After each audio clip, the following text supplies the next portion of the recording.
GM to my GMers. I'm Guy Malone, broadcasting on YouTube with Bitcoin Live Decentralized from Roswell, New Mexico.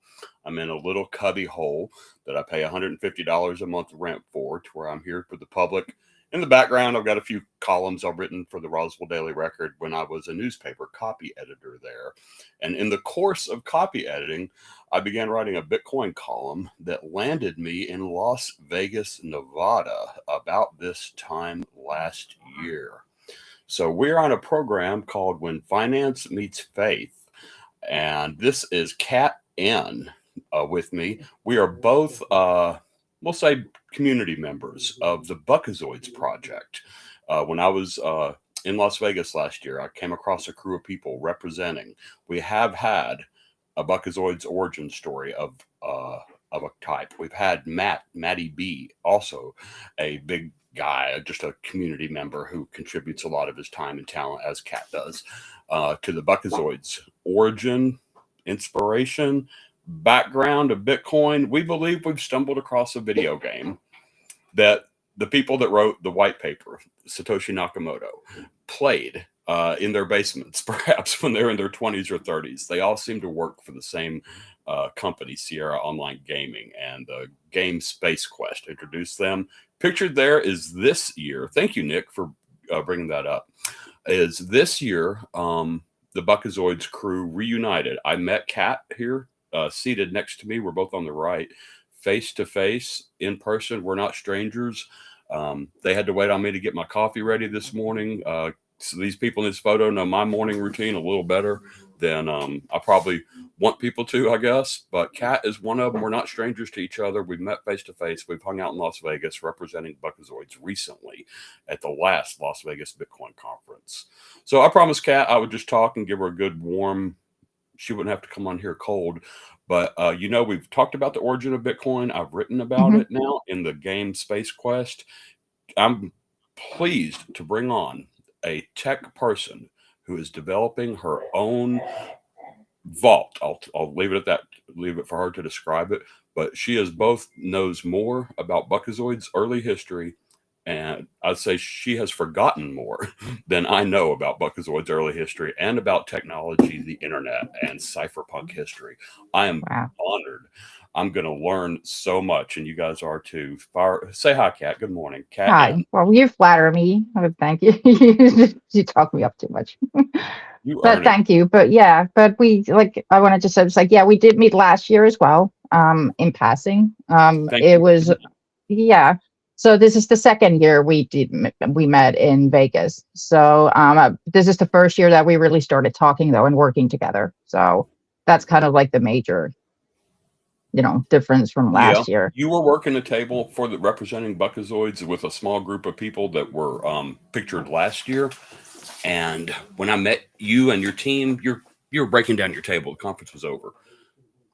Right. I mean, it was, we met momentarily when, obviously you met Giga first. You saw Giga first. In the space. Right. So, yeah. So majority of what I did that year was that I was just looking for opportunities, and I was just taking general, feel of the place, taking a lot of video, trying to find people to talk to. So I was a lot in the wind. I did spend some time at the desk table as well, but I spent a lot of time just walking around and just like trying to figure out the place and, what is this? That was my first year there. So I was like, so what is this thing about? That was my first conference. Recently. So that was your first. You act like you're an experienced conference networker already. Yeah. So other ones, not having to do with crypto, but that was my first ever Bitcoin conference. So there was a lot going on. So that's why I was like, I spent a little less time at the desk, and I was just doing a lot of other things. You archived very well after the whole event was over. I'm sure that had to be you that wrote that long write-up with the pictures that actually I was in one of those pictures. It was a newsletter. Yeah, on Notion. Yeah, there's like, the idea was to create like a little blog for us. Just as like, so how are the Buckazoids crew doing today? And then there was just like so much work going on with my, my own work and everything. So unfortunately, a couple of those things fell off throughout the years. I wish I had more time to go back and just like contribute more to it. But I'm gonna, like, everything that I've kind of created in the last, I would say, 2 years. It's been, well, year for the Buckazoids and stuff. It's all coming.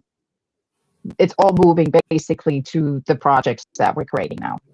So We're absolutely discussing everything. now. So Yeah. So absolutely everything, that I've collected and our group has collected, and what I've helped people hold on for people, like they've sent me emails and things. So I've just been like squirreling this stuff away.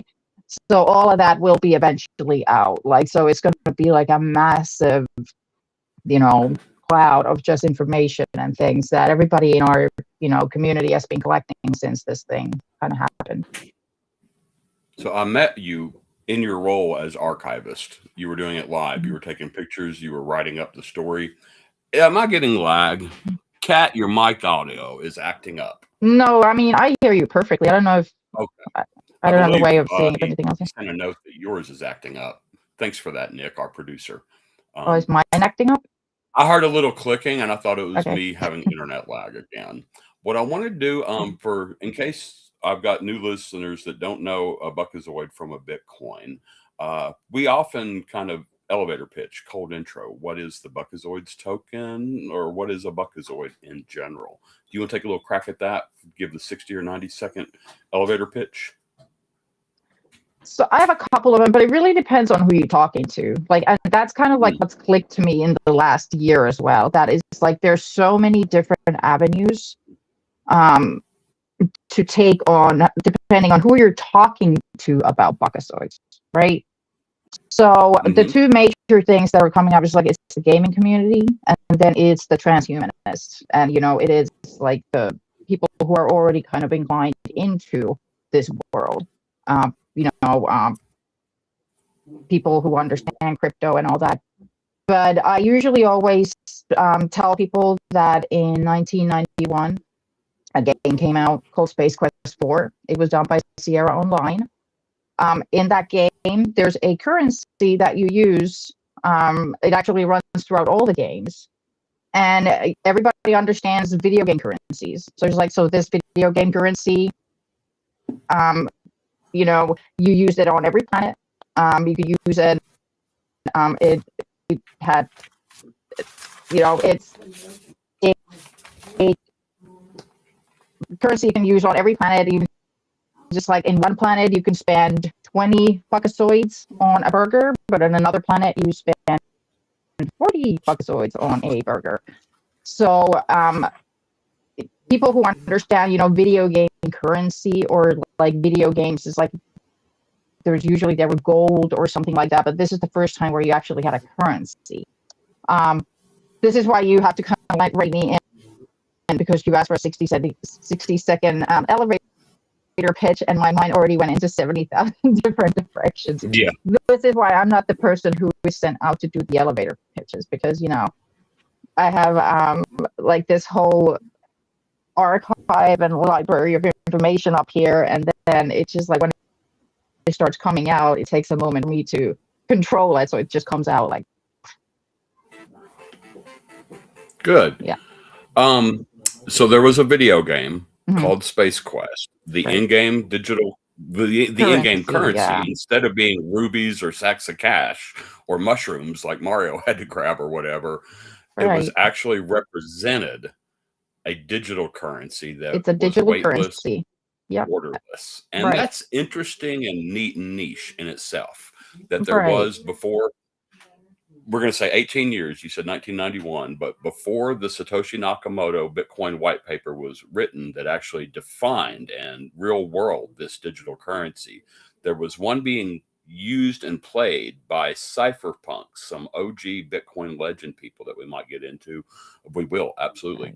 But the cool thing, okay, that's neat that there was a video game that had, okay, we'll call it digital currency in line. If that was the only coincidence, if that was the only thing, we wouldn't be having this conversation, right? No. Yeah. And again, it goes into so many different directions. But what originally piqued my interest was when I was looking into this whole thing, I started looking into, so where did they get this idea of digital currency? Like, where did this idea come from? And of course, there's like so many science books written about it, different books about the whole idea. But when I like really started like kind of looking into who would these people be that like created this whole idea, and then the transhumanists started popping up in my research. So there was a lot of mention of high-tech Hayekians or transhumanists, the extropians. So I started looking into that a little bit more, and I was like, so who are these people? Like, who are these people who were talking about electronic money and digital money before the internet was even created? Because all these conversations were happening, late 70s, early 80s. These were happening mid 80s, well before the internet ever existed. And that's when you started seeing names pop up like Bill Salen, Max Moore. There's Mark Miller, they were part of the Xanadu project, so there was like this whole group of mathematicians. Some of them just, they necessarily didn't work in cryptography, but also video game designers. Because a lot of this time, what happened is like when these guys were graduating from like Caltech or the other universities, they were snatched up by video game companies at this time, because this is like when, this was right coming like a huge field. This is like when the Commodore 64 is out, you got Apple II is out. You're starting to get like all these platformers, right? You're starting to get right. So, and then they're going to need Atari comes out, right? So they're going to need people to code these games. So a lot of these guys, they get hired into all these early video game companies. So that's where they get like their, basically get their chops, like for gaming. Like if like I just put out a thing about Hal Finney the other day, where he talks about that he was grinding out video games in the 80s. Like he doesn't even remember names of all. So the ones that are credited to him are credited because those are the ones that he actually remembers, right? So like there's a lot of games out there that he made that he doesn't even remember, and there's a lot of games out there that he made that he was like a partial contributor to, but his name is never anywhere like showing up. So there's I want to back up and unpack real quick. You said Hal Finney worked on a lot of video games. Let's define who Hal Finney is for a few people. Right. So Hal Finney, of course, is famous for, running Bitcoin. He's the first person that ever received Bitcoin from Satoshi Nakamoto. But he was also a contributor, and a very important contributor that a lot of people say was Satoshi Nakamoto. So he's worked hand in hand, like in this whole arena with, a group of other people. He was integral to basically, if you're looking at the history of Bitcoin and the story of Bitcoin or like digital money in general, he's very integral to the whole story. But yeah, he absolutely started. The first recipient of a Bitcoin transaction. And you quoted the famous in 2009 when they got the test net and they began mining or running Bitcoin. Hal Finney was known as a marathon jogger as well. So there's famous photos of him. And he wrote "Running Bitcoin" in January 2009. It's one of the most famous pinned tweets ever in the world that we reference back to. So you're right. A lot of people believe Hal Finney is probably the leading candidate for the identity of Satoshi Nakamoto. But he did documentedly receive the first Bitcoin transaction sent from Satoshi Nakamoto to his own address computer. And then he posted "Running Bitcoin" on there. So basically, who might be the inventor of Bitcoin, some will argue, may have worked with a video game, but he did work with the company you mentioned, Sierra Online Gaming, correct? He worked on other games for them. So, And well, I only work on primary and secondary proof of things, like everything that goes into the wall. So there's actually not anything yet that shows 100% that how Finney worked for or with Sierra, right? So the connections that are here is that he was a game developer in his career. Like that's 100% we can prove that. And there's numerous games that he made.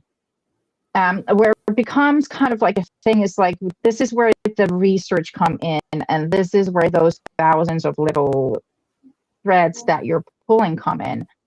Is when you start looking into that whole area, they were all intertwined like this. There was like a group of people who are all working together. There's so many gaming devs who don't have their name on games in that time, and some of it because of corporate greed. Some of them just made bad deals, but a lot of the time, like they did not get their credit, like credits are not in the game.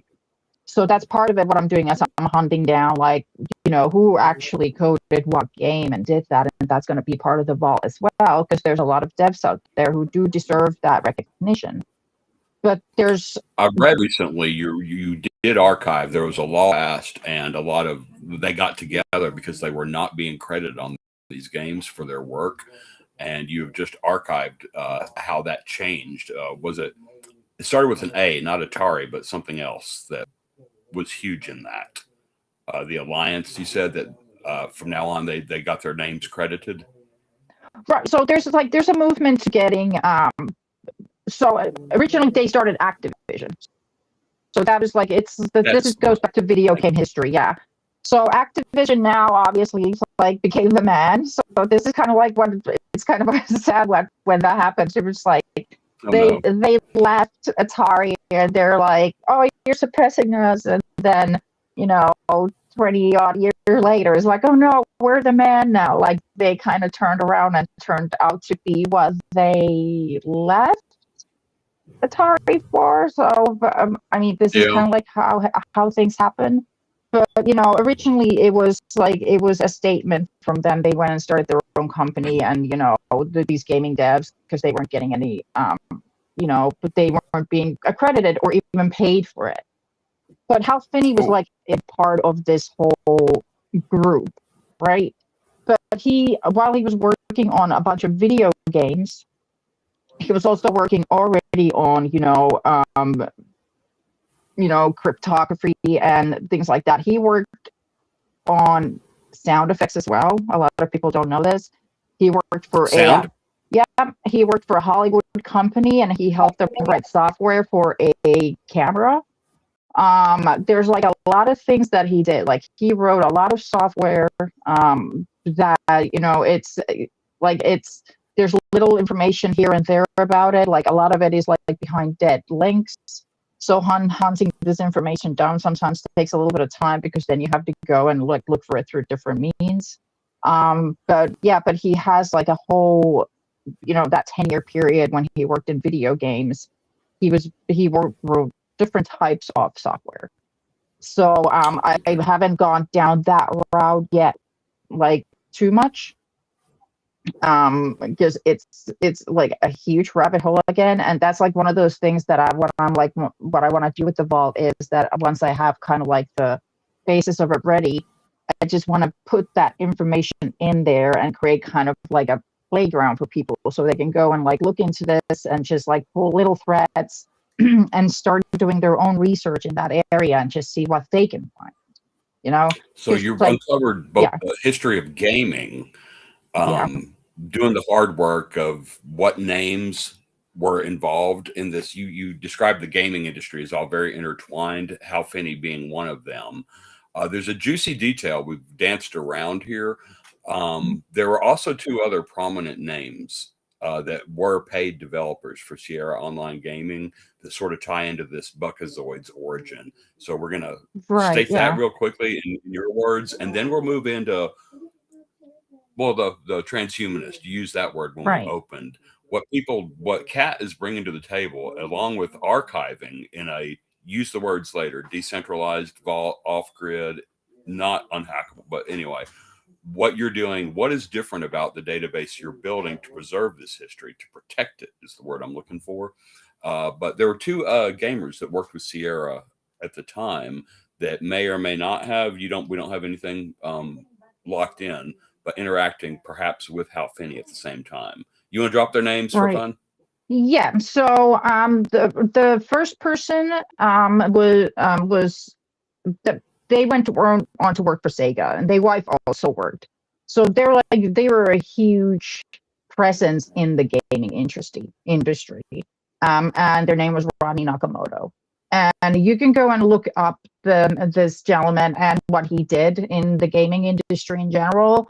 Like if you are part of the gaming world and you love video games and you kind of like grew up with them, like I did, there are certain names that do pop up throughout like the history of gaming, and this guy is one of them.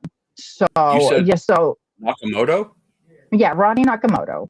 And then there's Rodney another Nakamoto. and then there's another guy. This was actually a game developer, and he's a Japanese game developer, and he created at that time they were considered to be like changing games. Like the things that he could do in video games were not no other dev was doing. Like he was kind of like an anomaly when it came to coding these games. And his name was Satoshi Nakamoto. And you can go and read about him as well. He worked on a couple of games. He worked on a game called Dexter. And then he went on and worked for Xbox for a while.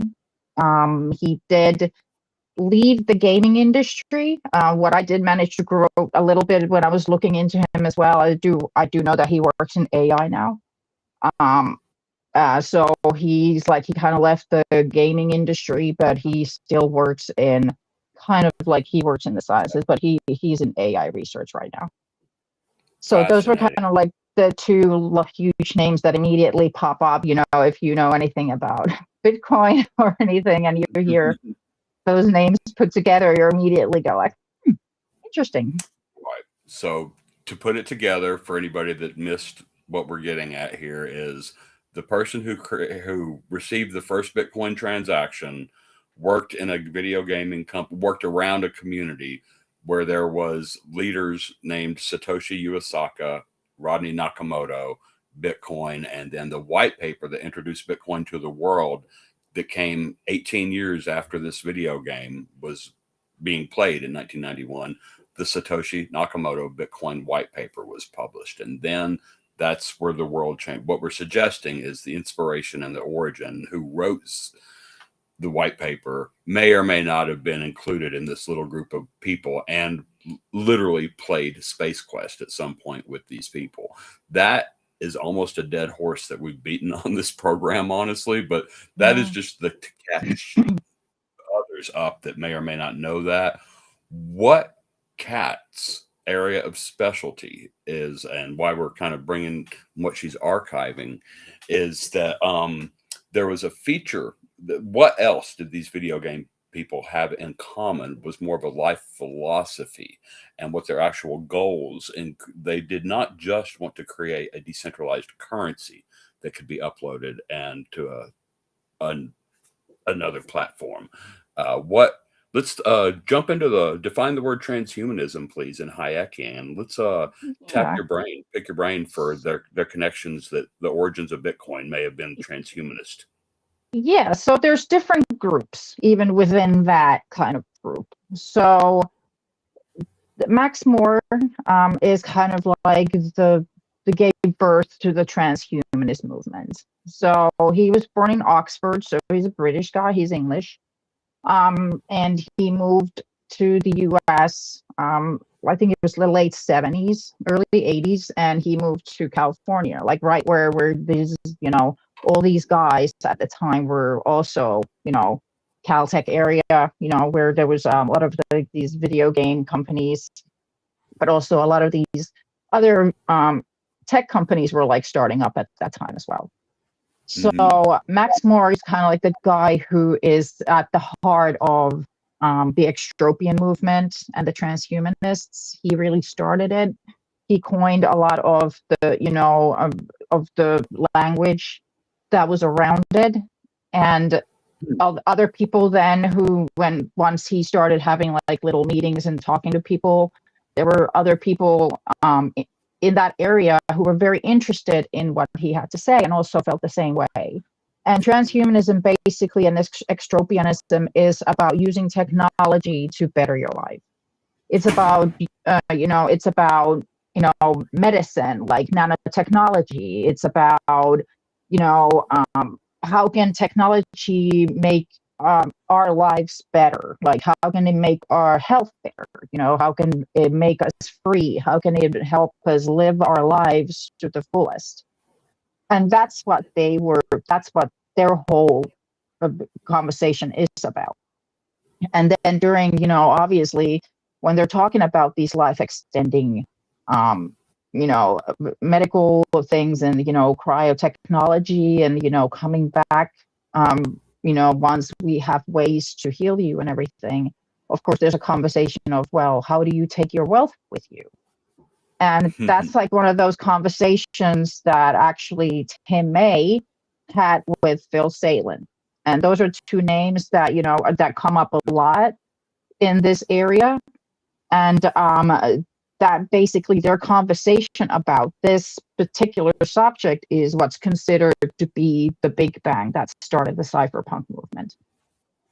So it's like from the very beginning, they were kind of thinking of like, well, obviously, if we're going to extend all our if our lives are going to be extended, or if we're going to live forever, how do we keep our money, safe, and how do we bring it with us? But also, they were followers of Friedrich Hayek, so they kind of like looked at this Austrian economist as the free markets, as like how Hmm. the market should work in general.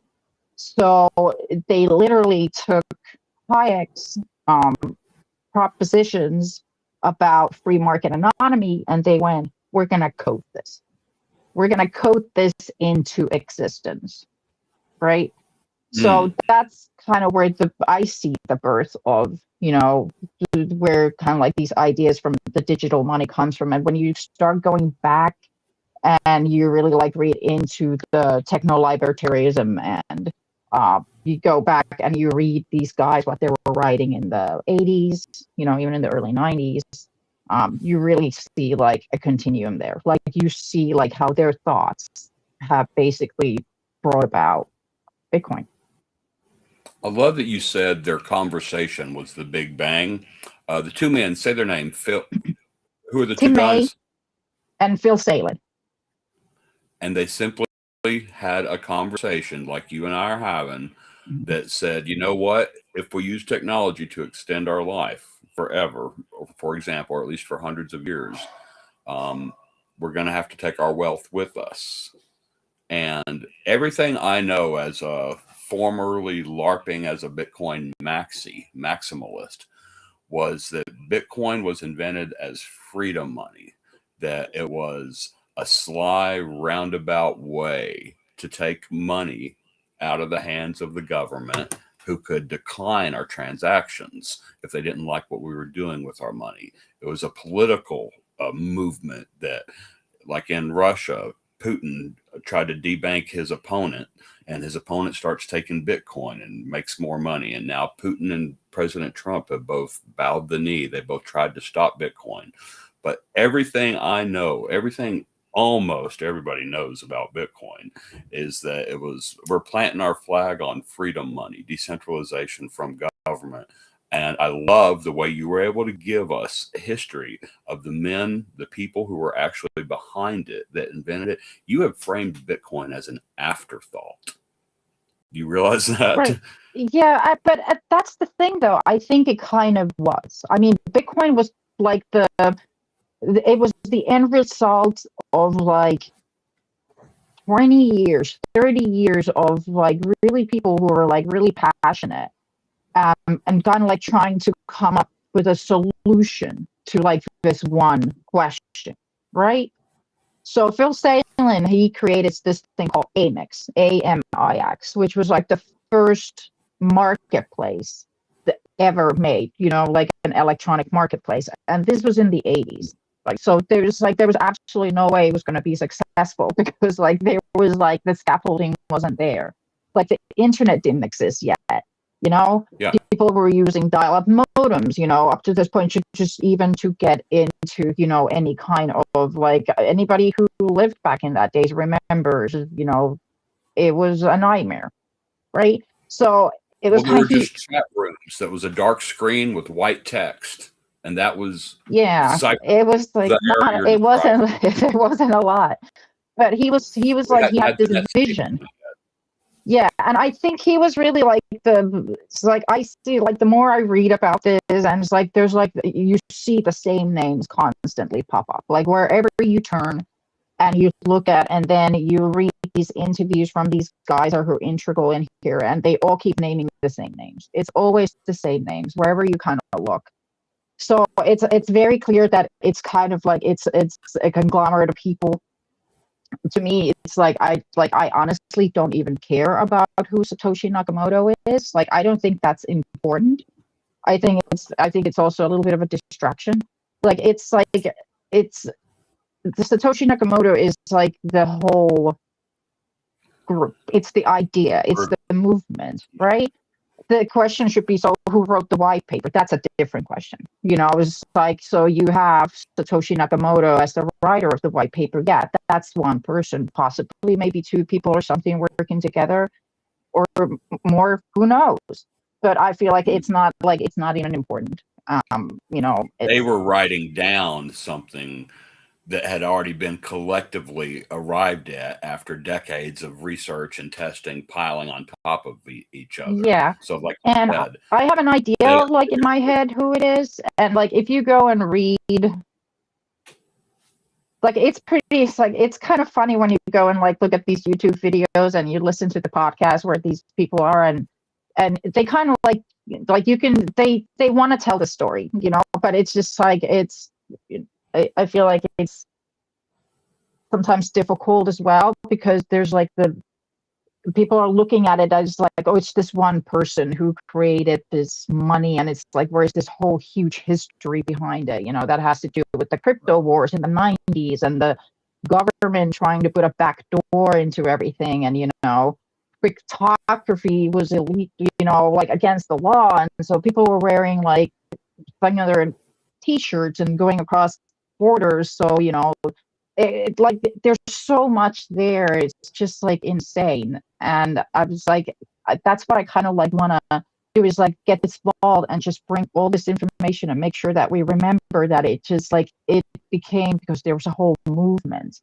of these people who wanted to just make life better for everyone, and that was like the main goal, to get away from like like you said previously, from the grip of the government, basically. So it's really about freedom, and that's why you're right when you say it's freedom money, because it's not supposed to be taxable, and it's like it's supposed to be, it's supposed to have a life of its own. But I don't also think that it's not supposed to be the only one. I mean, the more you go and read into, I know, how the guys were talking about electronic money, they talk about competing monies or competing currencies. So when you get that, there's a couple of papers out there. Even Hal Finney talked about competing cryptocurrencies, and he talked about crypto trading cards, NFTs and things. So they had like a whole thing where they talked about, how many different things this could be.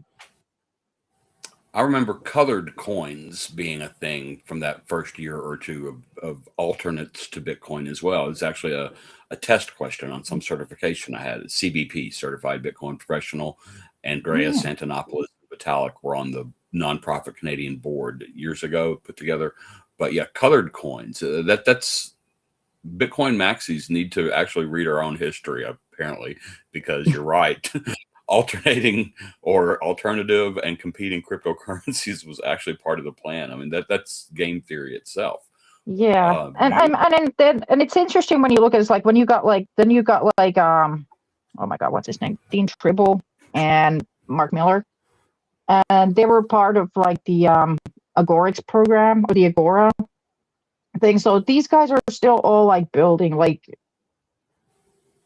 the the guys who were like in the room when this all started. They're still working on these things. I actually feel a little dumb that I didn't go and look into what they're working on, but they're mm, like working on bridging different crypto coins into a one working you know uh-oh, like layer competitor to basically. Bitcoin. No, Hmm. like no, that you could use everything on the same layer. I mean, there's like they're like working JavaScript into it. Like there's like insane stuff going on. Oh, Yeah, so if you kind of like start going like, and it's the same people who are all part of like the extropians and the transhumanists. And like, and if I give you a list of those names, like I think everybody's gonna go like, well, interesting. So I'm like the most famous ones. Like if I just go down the list, so obviously Hal Finney, hmm. Nick Szabo, he was actually part of those groups as well. He was part of the discussions. He was good Still friends alive. with, yeah, and he was good friends with Hal Finney. Like they were part of the same discussion groups. Um, Hmm. they had like their private discussion groups as well that were outside of the other cypherpunks ones. So like there was one group that Hal Finney and Nick Szabo had that also had Lawrence White and George Selgin was part of it, where they were kind of like hammering out, and Wei Dai, where they were like hammering out like different ideas, and that's where they say that Big Gold came out from, and Bit cold. yeah, and those things. But also Ralph Merkel, he's also an extropian. Mm. Tim May Merkle tree, also, Ralph Merkle. yeah, Tim May Hmm. also an extropian. Like as a Lawrence White, Wei Dai, also an extropian. So all these guys Um, were part of the same group. so I'm glad you went right back here because I don't think it can be understated for the purposes of at least while we're talking about the history, Bitcoin origin, and all that, is that the transhumanist movement that wanted to better human life with technology or extend it perhaps forever Yeah. is, for example, the Hal Finney, who we've been speaking of, is in cold storage right now. He passed and his body was cryogenically frozen. I believe, correct me if I'm wrong, Walt Disney is as well, correct? Yeah. The creator of There's Walt about Disney there's World a couple of hundred people that are, that are yeah. hoping And to Phil be Salen also. revived. Yeah. Who? Phil Salen also. Okay. Also That another are hoping transhumanist, another extropian, but also the 59th person ever to be cryogenically frozen. 59. 59. Maddie joined in, or he chimed in that said Phil Salen was the Elon Musk of his time. So there's Yeah, that the number first person 59. to, yeah, and the first person to ever start a private commercial rocket company. So he, yeah, so he actually went against the United States government. So he was partial to why some of those restrictions were taken out. He also took down AT&T. So if you like read into Phil Sailing, it's like it's this guy was just a force of nature. So Took down AT&T. yeah, so it helped to take down their monopoly. So he Mm-hmm. so that he did like amazing things, and unfortunately he passed away at 41. And so he saw all these things coming. Like he wrote a paper about how um it like that like code is free speech, like so Yes. like Code all is these free speech. guys, yeah, so all these guys, I feel they were the intellectual beginning of Bitcoin, and they're the ones that kind of helped they build it up together to a point where there was one of them who was then able to solve these problems. So it's kind of like they stood on each other's shoulders and they worked together, and yeah. The hook here for me is that many of them now have passed that you said there's a couple hundred that are in cryogenically frozen or cold storage, using the Bitcoin term, and they geared the last decade or whatever of their life towards one, I want to be woken up again when my disease is cured, if I can be healed. But they also had the foresight, I'm going to wake up rich as well. And it's suggesting to me that we know about the million or so Satoshi Bitcoin, the wallets that Satoshi mined that have never been moved, roughly a million. For example, what we're talking about now is the possibility of Hal Finney waking up, being revived, remembering his password, and now owning a million Bitcoin at his disposal, being the wealthiest person ever under the sun. But you said there's a couple hundred. We also know No, a couple there of hundred are in general who millions have of been Bitcoin, cryogenically frozen. a couple of hundred. I Yeah. wonder, it creates the question, how many of them own these Bitcoin wallets that we all know about that are presumed lost, frozen? How many more? Hal Finney's the public one. He's the one we're here to, that's easy to talk about. But you're Yeah. digging through the lists, and is that a reasonable hypothesis for my imagination to go there, that there could be 50 people wake up one day, Bitcoin billionaires? I mean, it's not out of the realm of possibility, but it's like I haven't gone down that route yet. Like I haven't looked into it too much yet. So Mm-hmm. right now what I'm doing is like I'm pulling just like I've just pulled up as much information about the extropians. And because they did publish a lot of literature as well. So they have their own Mm-hmm. magazine. They did a lot of writings. It's super interesting. So I like a lot of the time, and what ends up happening, why it takes me so long to do this, is because I just like end up reading it all because it's just super interesting stuff Thorough. as well. So every time I found like a huge trove of things, I'm in there for like 2 months because I'm just like reading through the whole thing. So like the things that I've already gotten up into the vault, like that's just like literally scratching the surface. Like those are just like the ones that are kind of like the most, I feel like the most visible parts of the whole story. Like those articles and things that are in there. There's so much more that's coming. That's just there's so many things, cool things to look into. It's a lot of fun. I love reading about it. So the vault itself, the vault, what is special about this website that deserves such a hefty name, Vault? So the whole idea is because anybody like who grew up with the internet, so like when you go and you remember how it used to be, there's so many dead websites now. There's so many dead links, and there's so many cool things in there that we should be preserving. There's like we should make sure that we don't lose them. So when I really started like kind of working with the Bakasoids crowd and like really looking into where it could have come from, I noticed like so there's so much information that's just about to be lost to a dead website, right? Because like there's still some of them are being kept alive by other companies, or even like somebody might they're still have their own websites and things, but they're gonna go missing. So I just wanted to make sure that we grab what's important. We just grab as Yeah, much information as possible before it goes missing, because then it's easy to change the story again. Like I think people don't realize that the story really started moving faster, after the crypto wars in the 90s. And so there's right. definitely like this whole, you know, background here, and like the warning that these guys were giving us like back in the 90s. There's like you're going to lose your privacy. So I was like, we have to pay attention to this. So I think it's really important that we hold on to that warning and we save the warning so people can keep remembering it. So you don't forget, like that's why it's important that we have this. And that's why it's important that we, preserve it. And that's why it's important that we fight for it. And, we educate as many people as possible about it, because, it's the warning is still valid. It hasn't changed. So I think it's even more now than ever that we need to be really, on the ball and just be like, hey, these guys already told us 10, 20, 30 years ago that this is 30 going to years. happen. Yeah. So we Yeah. need to pay attention. Was it Hal Finney that said the computer can be used either to control mankind or to free them? and they were Yeah. on a lot of people talk about digital, or I'm sorry, the dollars now, bank accounts freezing your money.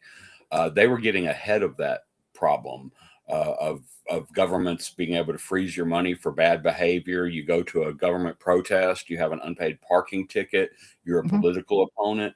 We all know recently through WikiLeaks and all that, our own government leaning on the WikiLeaks account on their PayPal and banking, although they'd done nothing illegal. They were just publishing stuff the government didn't want out. WikiLeaks was publishing it, and they got their bank account shut off, started accepting Bitcoin is the fun part of the story. But the importance of what you're doing, I think we're familiar with the phrase, whoever writes the history book, or the victor, the winner is who writes the Yeah. history books. And what you're saying is so much of our history is being erased from us right now. We grew up where we had our own records and then our tapes or our 8 tracks even, but now it's also electronic. You don't own the thing anymore. And we're living in an age, you mentioned the dead internet. The history has been lost. So the people, the winners that control the history now, if you go download Gone with the Wind, that you want to watch it for the first time, they could have erased the offensive words out of it and you will never know. The Yeah. whole digital only thing is manipulatable. So again, the importance of having an archive. What would be the difference between, like, say, I'm interested in your security setup a little bit. What's the difference between you and archive.org, the web's internet archive? I mean, so they have their own method of doing it as well. So what I'm really, this is the version 1 of the vault. So right now, the way I'm marking the material is like just creating a SHA on it. So basically tells you that this, when it was uploaded, this is the mathematical code. You can go and you can calculate it yourself. It shows that I have not touched that item. It hasn't been manipulated in any way. Mhm. But that's kind of like part of the whole journey here. Like journey. I hate using that word, but my journey. But so Musical journey. part of the thing is like, so how do we do this in a way that is like as little human interaction as possible? So to get uploading these documents up there, so future people, like, so people can do research. It's going to be read only, but how can they trust that this document is 100%, that it hasn't been changed, or, that I'm only publishing page 1 of it, and then there's page 2 and 3, which are all of a sudden go, but, Mhm. because, there's ways to manipulate things and there's ways to manipulate thought. So that's part of the whole thing here. Is like, how do we create something that people can trust, that, that it's like information. So this is the first step, like just creating kind of like that SHA on it to make sure that people, it's like, okay, it's real. But I look forward to working on it and finding out that one final way of like doing it. And like, and then I hope people, if you're watching out there and you're interested in stuff like this and you want to work with us, and like, please get in contact. I was like, we have so much cool stuff that we want to do with this. The Like I said, there's like the whole video game side is coming as well, so that's going to be like its own vault that just like really make sure that the devs who created these games get their kudos for it, but we also want to Their save the credit and code. historical. Yeah, so saving code is really important as well. So we're going to have like a whole section there just for saving different code. Like the first one I put up here is the IRC, that you can download, because that's how I spent most of my time in the 90s. It was like through IRC. So so things like that. It's so yeah, I'm always open for people to have better ideas, or ideas how to make it more efficient or better than that. So yeah, please get in contact. I have a question. Yeah. What if the government or the owner of the song that you archive or the video game, what I'm saying, what if the victors want to change the history and take down your archive? You're putting all this work into protecting the history of both, we're going to say gaming, Yeah. transhumanism, but what if people don't want that told? Can they flick the switch of an internet and just turn off your website? Well, yeah, You don't no. post to So GoDaddy, do you? yeah, no. So that's the Okay. other part that's going to be of it. So all of that is going to be on the foundation. servers. So that's fully decentralized. So there's like, once it goes up there, this is like, there's really nobody can take it down after that. Like, so if you want to, you can go and read a little bit more about it, the SIA Foundation website. But it's not only there, it's getting uploaded into numerous different places. Like, the whole idea is like, how can these files survive after Yes. I'm dead and gone? Like, so how do they stay up there? So they're also going to be going up on an internet computer. There's, I have my own cloud service. So there's like there's like a lot of points, where they're being preserved right now and, uploaded. So it's going to be very difficult. And I'm not uploading anything that's under, if there's like somebody comes and says like, okay, Copyright. this is illegal, copyrighted, take it down. I'm going to take a copyrighted item down.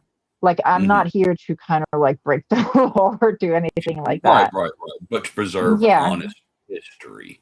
Yeah, I love but I've also reached out to a lot of these people. So a lot of this stuff, or anything that goes up there, it's going to go at, they're giving me permission. So I've sent out hundreds of emails. So everything that goes up there is going to be by permission. So it's like I'm going to minimize any disruption, that can possibly be. Like, So I love the importance is in a sentence to me is you're preserving the history, the dystopian cypherpunk, not dystopian, but the freedom, health, and money, and in a way that it cannot be removed from history. It's a history that cannot be rewritten by another evil, one-eyed Elon Musk, mini-me world government takeover kind of thing. Yeah, and when you said, and like just last year, they were like deleting documents of the Internet Archives. Like, it's insanity to me. Like, it's just like this can't happen. So like, even if it ends up me just doing this and it's gonna like live by itself, and there's gonna be one person every 2 months that goes and checks out the website, that's cool with me. I don't care. To me, the important part of it is like, it's up there and it's preserved. It's like, I want to do it because to me it's important, but also I want it to be up there so people can learn from it. And like, I think it's just fascinating stuff. It's just super cool stuff, and I want to I talk love about it it. like to millions of people. Just like, it's like, go in there and look, like, and just like, it's all connected. I love it in that you've created something like it can't be taken down. And you mentioned the decentralization. It's not just your little website. It's gone many places. You're sort of describing the Bitcoin blockchain in itself. You're creating a history that is not as powerful, but is as immutable, one might say, as the Bitcoin blockchain itself. Is that fair? Yeah, I kind of like the same idea. It's the basic idea of it. So for the internet computer, so I'm creating an app for them. So in the app lives the archive. So once I upload, the app goes live on the internet computer, everything from the archive goes and lives on the internet computer. So then it's on their chain. Same thing I'm doing. I'm creating an app for the Solana phone. Same thing. I'm gonna include the archive in that app as well. So whichever project is like under the works, it's the archive is gonna be inserted into every single one of them. So it's gonna be, but like, it's part of the arcade. So this way Yeah. you don't have to worry about how are we gonna find money to keep this archive going. It's inserted already into these other things. It's part of the arcade. It's part of the streaming site. It's part of all this like Buckazoids, you know, world that we're creating. So it's already in it. So it's going to be difficult to take it out when it's like built into the system. Wonderful. Just preserved, vaulted. I wanted to ask you, folks, Kat has a life, unlike me. She did say, something. She told me where she's got to be or what she's going to be doing in a little bit. We're nearing the top of the hour. Say thanks to Nick, Bitcoin Live, Decentralized. Any sponsors, stuff like that, Nick is welcome to come in and pitch sponsors and say hello and ask a question about archive or anything of Kat. But I wanted to be sure and say, Kat, was there anything you knew that you wanted to get out and talk about that we haven't even scratched or covered today about the vault that you're building, or the history of transhumanism, Buckazoid? So, yeah, there's a couple of really exciting things happening right now. But what I do want to mention is like, because if you're interested in looking into this history, if you want to work, like help dig out more and like help build this thing, please do get in contact with me. But I want to mention just at the end here that we have something really cool planned for next year. For May, if you're going to come down to consensus or accelerate, I just want to mention that because I used to go to so many LAN parties, right? Anybody who grew up, like I was a teenager, in the early ages of computing, you know what a LAN party is, an LAN party. So we LAN. have an LAN party. So we have a really big one planned for next May. So I just wanted to get that out there just so people can start getting hopefully excited about it. I have some really cool stuff. And by that's when I kind of like the final version of the vault is coming out. So next year, during that lawn party is going to be the final reveal. And that's the time schedule that has been put on it. So next May, the final version with all the different research tracks and everything else, and hopefully the AI that we're building for it as well.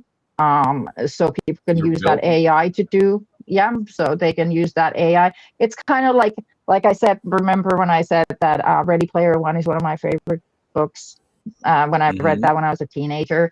Like when you look at like the archive that he wrote, like I want a little butler for this archive as well who teaches you about the history. So next May, that's the idea. That's when it's all going to be finalized and coming out. That will be in Miami at Consensus, did you say? Yep. May Consensus Miami 2027 LAN party. Correct. For the final and then we're going to be going to the Bitcoin conference after that, and we're going to be throwing one there as well. Nashville Bitcoin conference. Buckazoid's reunion once again, right? Hey Nick, how are you? I'm good. I got distracted a little bit. There's somebody at the door, but it's a really really cool. I like the vault, and I would love to hear more about it. So I think my only question is, will you be back on in the future and talk more about the project? Yeah, absolutely. And let's keep me under control that time. So I will do a strict, like we're going to talk about this, and then that'll keep me contained a little bit. So my brain's not going to go into like 70 different things. But I think this was a good first episode to give people an idea. Absolutely. Thank you. Yeah, thanks for having me on. I enjoyed it. Thanks. I love talking to you guys. So it's always fun. Oh, definitely. Gosh, guys. So Nashville and Consensus Miami, Bitcoin Nashville and Consensus Miami. That's May, you said, was the first one in Consensus. So we'll do another program to see the finalization of it. Or maybe Nick will just steal you away to his own program. You want to plug the network or sponsors or anything before we wind down, Nick? Please follow us, of course, on Bitcoin Live. You can use all the followers and retweet or repost and share it out to your friends.